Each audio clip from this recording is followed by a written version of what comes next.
നെടുമങ്ങാട് ആത്മഹത്യ ചെയ്ത മുതിർന്ന മാധ്യമപ്രവർത്തകൻ ആനാട് ശശിയുടെ മരണത്തിൽ പാലോട് രവിയുടെ പങ്ക് അന്വേഷിക്കണമെന്നാവശ്യപ്പെട്ട് പരാതി. കേരള കോൺഗ്രസ് എം സംസ്ഥാന സമിതി അംഗം എച്ച് ഹഫീസാണ് പരാതി നൽകിയത്. സംഭവത്തിൽ പാലോട് രവിയെ ചോദ്യം ചെയ്യണമെന്നും പരാതിയിൽ ആവശ്യപ്പെടുന്നു. കന്റോൺമെന്റ് പോലീസ് സ്റ്റേഷനിലെ അസിസ്റ്റന്റ് കമ്മീഷണർക്കാണ് പരാതി നൽകിയത്.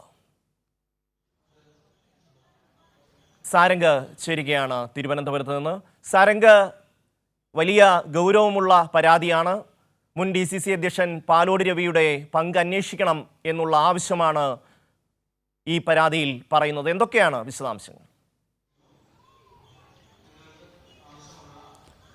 ഷമ്മി, തീർച്ചയായും ഈ ഒരു സംഭവവുമായി ബന്ധപ്പെട്ട്, അതായത് മനോരമ ദിനപത്രത്തിലെ മുതിർന്ന മാധ്യമപ്രവർത്തകൻ ആനാട് ശശിയുടെ മരണത്തിൽ നിലവിൽ മുൻ DCC അധ്യക്ഷനായിരുന്ന പാലോട് രവിക്കെതിരെ ഗുരുതര ആരോപണങ്ങളുമായി ഇത്തരത്തിലൊരാൾ പരാതിയുമായി രംഗത്ത് വന്നിരിക്കുകയാണ്.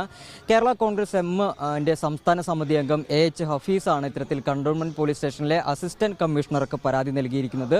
അതായത് പരാതിയിൽ പറയുന്ന കാര്യങ്ങൾ ഗുരുതരമാണ്. നമുക്കറിയാം, ഈ നിക്ഷേപ തുക തിരികെ ലഭിക്കാത്തതിന്റെ മനോവിഷമത്തിലാണ് ഇത്തരത്തിൽ ഈ മുതിർന്ന മാധ്യമപ്രവർത്തകനായിട്ടുള്ള ആനാട് ശശി ആത്മഹത്യ ചെയ്തത്. അരുവിക്കര മുണ്ടേല രാജീവ് ഗാന്ധി റെസിഡൻസ് വെൽഫെയർ സഹകരണ സംഘത്തിൽ നിന്നാണ് ഇത്തരത്തിൽ 1.5 കോടിയിലധികം രൂപ നിക്ഷേപ തുക തിരികെ ലഭിക്കാതിരുന്നത്. പൂർണ്ണമായും കോൺഗ്രസിന്റെ ഭരണ നേതൃത്വമുള്ള ഒരു സഹകരണ സംഘമാണിത്. ഈ സഹകരണ സംഘത്തിലാണ് ഇത്തരത്തിൽ നിക്ഷേപ തുക ഇട്ടിരുന്നത്. അതുകൊണ്ട് തന്നെ ഏറെക്കാലമായി ഈ തുക തിരികെ ലഭിക്കണമെന്ന് ആവശ്യപ്പെട്ടിട്ടും ഇത്തരത്തിൽ തുക തിരികെ നൽകാൻ കോൺഗ്രസ് നേതൃത്വം തയ്യാറായിരുന്നില്ല. ഇതിന്റെ മനോവിഷമത്തിലാണ് ആനാട് ശശി കഴിഞ്ഞ തിങ്കളാഴ്ച വീടിന് സമീപത്ത് തന്നെ ആത്മഹത്യ ചെയ്യുന്നത്. ഈ സംഭവവുമായി ബന്ധപ്പെട്ട് ഇത്തരത്തിൽ പാലോട് രവിയുടെ പങ്ക് കൂടി അന്വേഷിക്കണമെന്നാണ് ഇപ്പോൾ പോലീസിന് പരാതി നൽകിയിരിക്കുന്നത്. അതായത് ഈ സംഘത്തിന്റെ തട്ടിപ്പ് നടന്ന, അല്ലെങ്കിൽ ഇത്തരത്തിലൊരു വലിയ തട്ടിപ്പ് നടന്ന ആ തട്ടിപ്പിൽ ഇരയായി ആനാട് ശശി മരണപ്പെട്ട ഈ സഹകരണ സംഘത്തിന്റെ മുൻ പ്രസിഡന്റായിരുന്ന മോഹനൻ നായർ ആത്മഹത്യ ചെയ്യുകയുണ്ടായിരുന്നു. അതായത് ഇത്തരത്തിൽ ഈ നിക്ഷേപകർക്ക് പണം തിരികെ നൽകാൻ കഴിയാത്തതിന്റെ മനോവിഷമത്തിലാണ് കുറച്ച് നാളുകൾക്ക് മുമ്പ് തന്നെ അദ്ദേഹവും ഇത്തരത്തിലൊരു ആത്മഹത്യ ചെയ്യുന്ന സംഭവം ഉണ്ടായിരുന്നത്. അതിന് മുന്നേ അദ്ദേഹം ഇത്തരത്തിൽ ഈ മോഹനൻ നായർ ഈ പാലോട് രവിയുടെ പേഴ്സണൽ സ്റ്റാഫ് അംഗമായിരുന്നു എന്നുള്ളതാണ് ഒരു പ്രധാനമായും ഈ പരാതിയിൽ ചൂണ്ടിക്കാണിക്കുന്നത്. അതുപോലെ തന്നെ ഈ മോഹനൻ നായരുടെ നേതൃത്വത്തിൽ മറ്റൊരു സഹകരണ സംഘമുണ്ടായിരുന്നു. അതായത് മോഹനൻ നായർ പ്രസിഡന്റായി പ്രവർത്തിച്ചിരുന്ന ഒരു സഹകരണ സ്ഥാപനമുണ്ടായിരുന്നു.